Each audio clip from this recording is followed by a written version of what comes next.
আসসালামু আলাইকুম সুপ্রশিক্ষার্থী সপ্তম শ্রেণীর বিজ্ঞান টিউটোরিয়ালে আপনাকে আবারও স্বাগতম।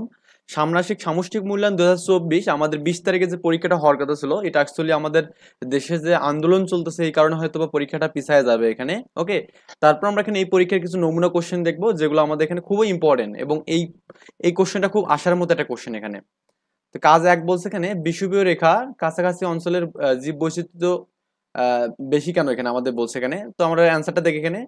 পৃথিবীতে বিরাজমান জীবের বিভিন্ন জীবের প্রজাতির মধ্যে ভিন্নতাকে জীব বৈচিত্র্য বলা হয় এখানে।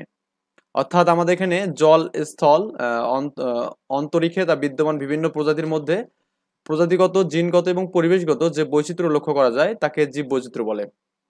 পৃথিবীতে জীব বৈচিত্র্যের সঠিক সংখ্যা নির্ধারণ করা সম্ভব হয়নি।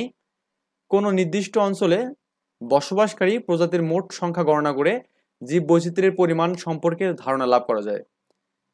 যে অঞ্চলে বিষুবীয় রেখা যত কাছাকাছি অবস্থিত জীব বৈচিত্র্য তত বেশি, সে অঞ্চলে তত বেশি হবে এখানে। বিষুবীয় রেখার কাছাকাছি অঞ্চল গ্রীষ্মমণ্ডলীয় অঞ্চলের অন্তর্ভুক্ত এখানে। ওকে, তো গ্রীষ্মমণ্ডলীয় অঞ্চলে সারা বছর উষ্ণ থাকে বলে ওই অঞ্চলের অধিক পরিমাণে জীববৈচিত্র্য বিদ্যমান থাকে।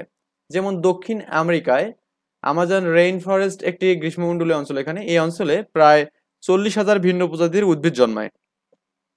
পৃথিবীর প্রায় সব থেকে বড় জীববৈচিত্র্যময় অঞ্চল হচ্ছে কি অ্যামাজন রেইন ফরেস্ট এখানে।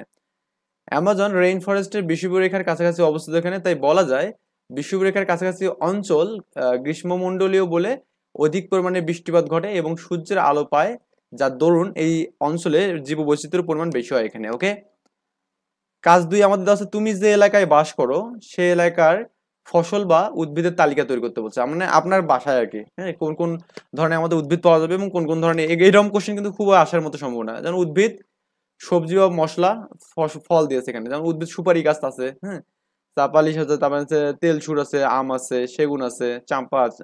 মানে আপনার যে এগুলো দিতে হবে এমন কোনো কথা নেই, আপনি যেগুলো যেগুলো দেখেন সেগুলো দেবেন এখানে।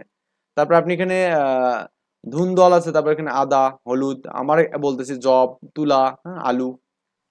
তো তারপরে আনারস আছে, কলা আছে, পেঁপে আছে, তাই না, ফল হিসাবে। তারপর আম, কমলা, মালটা। তো যেগুলো আপনার কাছে থাকবে সেগুলো আপনি দিয়ে দেবেন এখানে। কাজ 3, তোমার অঞ্চলের কিছু উদ্ভিদ ও প্রাণীর নাম আর পরিবেশে তাদের গুরুত্ব সম্পর্কে লিখতে বলছে এখানে। উত্তর, উদ্ভিদ বলছে এখানে শিমুল। পাকা ফল থেকে তুলা পাওয়া যায়, কাঠ থেকে আসবাবপত্র তৈরি হয় এখানে। নিম, পাতা এবং ফুলের রস থেকে বমি, জন্ডিস, ব্লাড সুগার, তারপর ইত্যাদি প্রকৃত ওষুধ তৈরি হয় এবং বীজের তেল কীটনাশক হিসেবে ব্যবহার করা হয় এখানে। তারপর হচ্ছে বকুল, ফুল থেকে সুগন্ধি তেল ব্যবহার করা হয় এখানে বা তৈরি হয়, ফুলের ঔষধি গুণ রয়েছে এখানে। আম, খাদ্য হিসেবে ব্যবহার করা হয় এবং কাঠ দিয়ে কিন্তু আমরা অনেক ধরনের আসবাবপত্র বানাই এখানে। তারপর এখানে কালো মেঘ, সমগ্র উদ্ভিদের রস অত্যন্ত ভেষজ গুণ সম্পন্ন এখানে। চর্মরোগ, রক্ত আমাশা ইত্যাদি নিরাময়ে ব্যবহার করা হয়। যেমন তুলসী পাতার রস যদি সর্দি কাশিতে এবং কি কৃমিনাশক হিসেবে ব্যবহার করা হয় এখানে। আচ্ছা, প্রাণী যেমন কাক, এরা মরা পচা জীবের অংশ খেয়ে পরিবেশকে পরিচ্ছন্ন রাখে এবং কি আহ, বস্তুতন্ত্রের ভারসাম্য রক্ষা করে এখানে। শকুন, এরা আহ, ভাগাড়ে ফেলে দেওয়া পচা, তারপর এখানে মরা জীবজন্তু খেয়ে পরিবেশ দূষণ মুক্ত করে এখানে। মুরগি, এদের ডিম মানুষের কাছে কি আমাদের খেয়ে খুব একটা ভালো কিন্তু খাবার, তাই না। তাছাড়া মুরগি থেকে মাংস একটা মানে আছে। তারপর কুকুর পরিবেশের পরিচ্ছন্ন রাখে এখানে, যদিও কুকুর যেখানে সেখানে মুতুতু করে, হ্যাঁ। প্রজাপতি গাছের পরাগায়ন ঘটায় এখানে এবং মধু এবং মোমের চাহিদা অনেকটা পূরণ করে এখানে। ওকে, 4 নম্বর কাজ বলছে এখানে মাটি বা আবহাওয়ার বৈশিষ্ট্য অনুযায়ী আমের চারা রোপণ পদ্ধতি সঠিক সমূহ মানে ধাপসমূহ উল্লেখ করো এবং একটি প্রতিবেদন লিখতে বলছে। শিরোনাম, আমের চারা রোপণ পদ্ধতি এখানে খুবই ইম্পর্টেন্ট। এই যে আমাদের এখানে এই প্রতিবেদনগুলো এখানে। বর্ণনা, আমের চারা রোপণের জন্য প্রথমে স্থান নির্বাচন করে গর্ত করতে হবে। সাধারণত গর্ত 75 × 75 মানে এত আয়তনের আর কি হয়। 75 × 75 মানে এত আয়তনের হয় এখানে। গর্ত করার 10-15 দিন পর এতে সার প্রয়োগ করা হবে।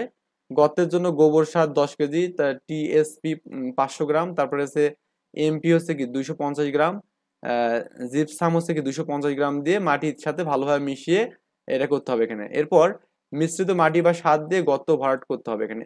অতঃপর চারা রোপণ করতে হবে এবং চারা রোপণের সময় মানে করার সময়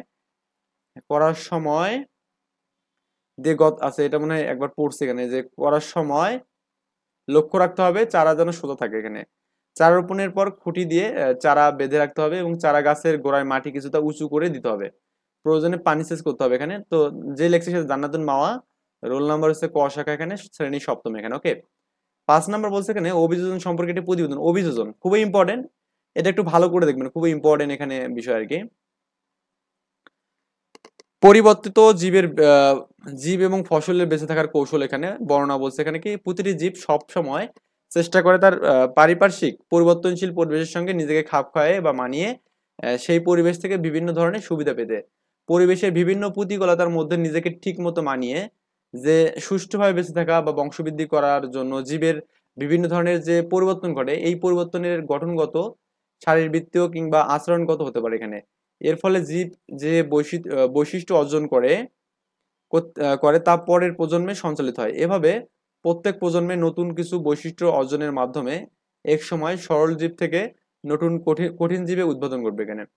অর্থাৎ জীব জৈব পরিবর্তন ঘটবে, আর সমস্ত পরিবর্তন জৈব পরিবর্তনের সাহায্যে করে, তাদেরকে আমরা অভিযোজন বলবো এখানে। তো আমাদের লক্ষ্য বলছে এখানে কি এই পরিবর্তিত পরিবেশের সঙ্গে খাপ খাওয়া বা মানিয়ে নেওয়া, জীবন ধারণ এবং বংশ বিস্তার করাই হলো অভিযোজনের প্রধান লক্ষ্য।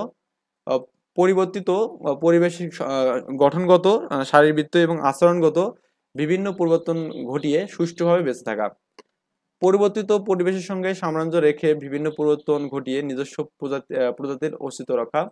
সংক্ষেপে বলা হয় কি পরিবর্তনের সঙ্গে খাপ খাওয়ার অবিরাম প্রচেষ্টা হলো অভিযোজনের মূল সূত্র এখানে। তো এখানে আমাদের প্রতিবেদন যে লেখছে তার নামটা দেবেন, রোল এবং কি শাখা দিয়ে দেবেন বা শ্রেণীটা দিয়ে দেবেন এখানে, দিলে আমাদের মোটামুটি হয়ে যাবে এখানে।